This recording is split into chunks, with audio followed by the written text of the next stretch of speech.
Hello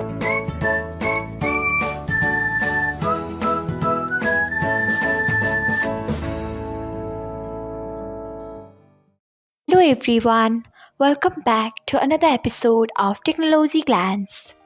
Today, in this video, I'm going to guide you through how you can turn on link preview on Telegram. So, let's get started. Firstly, open Telegram app in your device. Then tap on three lines icon.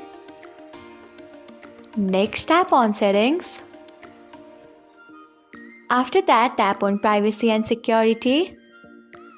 Then scroll until you find link previews. Then turn on it by tapping on it. So, this is how you can turn on link previews on Telegram.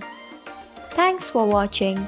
If you found this guide helpful, we would love it if you hit the thumbs up button below. We upload great new tech tutorials like this one every day, so do not forget to subscribe to our channel and hit the bell icon so that you'll never miss another update.